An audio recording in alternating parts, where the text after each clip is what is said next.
Okay okay, इस बीच आशु जी की बात करते करते निफ्टी नया इंट्राडे हाई क्रिएट करता हुआ it's 18427 and thanks to Nifty IT. याद रखिएगा, इस कार्यक्रम की जब हमने शुरुआत की थी तो निफ्टी आईटी का गेन था करीब 423 पॉइंट, मैंने डाउट लिख के रखा है, और अब ये है 684 पॉइंट ऊपर, यानी वहां से करीब करीब समझ लीजिएगा कि 275 अंक ऊपर है।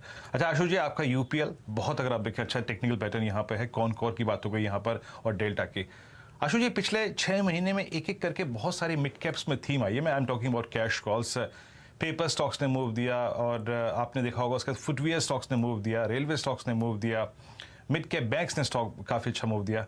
कोई मिड कैप की ऐसी कोई थीम स्पेशली इन डिलीवरी जिस पे काम कर सकते हैं? कोई एक दो स्टॉक जो कि जहन में आ रहा हो, स्टोरी बनती हुई नजर आ रही हो? नहीं वीरेन, मुझे इस टाइम पे मतलब मुझे कोई फ्रेश ट्रेड ऐसा नहीं लग रहा कैश स्टॉक में। एंड मुझे वीरेन सबसे बड़ी चीज है कि अगर मैं ऑल टाइम हाई मार्केट पे कोई ऐसा स्टॉक ले लूं जिसका मैं, अगर वो नॉन डेरिवेटिव स्टॉक है और उसका मैं डैमेज कंट्रोल भी ना कर सकूं, so I think I feel very helpless. So right now I would stick to large cap front time themes in derivatives, where if we go right we make money, if we go wrong there is a strategy to damage control also।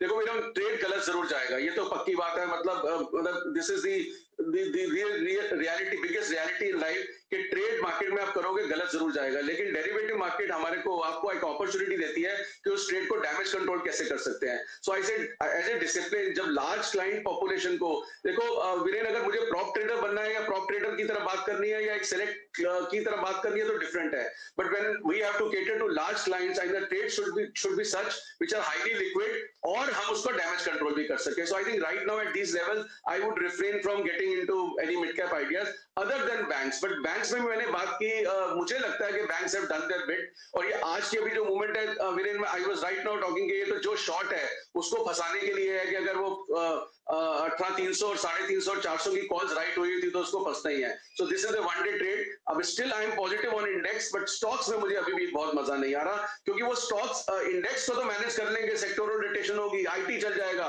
लेकिन वो stocks specific चलेंगे कि नहीं चलेंगे, I feel further helpless. और उसमें क्या करते हैं कि जब हम डैमेज कंट्रोल करते हैं, मेरा स्टॉक नहीं चल रहा तो हेज करने के लिए इंडेक्स शॉर्ट करता हूं, इंडेक्स में भी लॉस हो जाता है, मतलब इंडेक्स में भी लॉस होता है, स्टॉक में भी शॉर्ट लॉस हो जाता है। So these are the dangerous situation जो मैं अवॉइड करता हूं।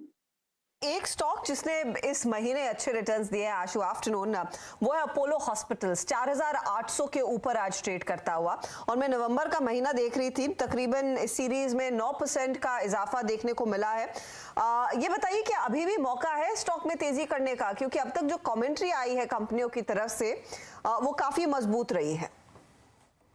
एक लेवल के बाद नॉर्मली एज ए डिसिप्लिन और जो हाई प्राइस स्टॉक होता है मैं उसको छोड़ देता हूं। उसका कारण यह है कि अगर एज ए ट्रेडर मुझे या हमारे क्लाइंट्स को पार्टिसिपेट करना है, पैसे बनाने उतने ही, और जो शॉर्ट टर्म ट्रेड है उन्होंने अपना जो 10, 20, 25, 50 लेना है वही लेना है, लेकिन जब वो रिवर्स होता है ना तो बहुत बड़ी उसमें गिरावट आ जाती है। सो हमने पास में बात की कि बहुत सारे स्टॉक्स के साथ ऐसा हुआ है। So I think at this level I would refrain from buying fresh. I will wait for some meaningful dip, क्योंकि when the stock is buzzing and absolute pricing is so high, it is very difficult for retail to manage the trade. सो मुझे नहीं लगता कि Apollo hospital में fresh buying इस लेवल पे करूंगा, मतलब I would not be comfortable.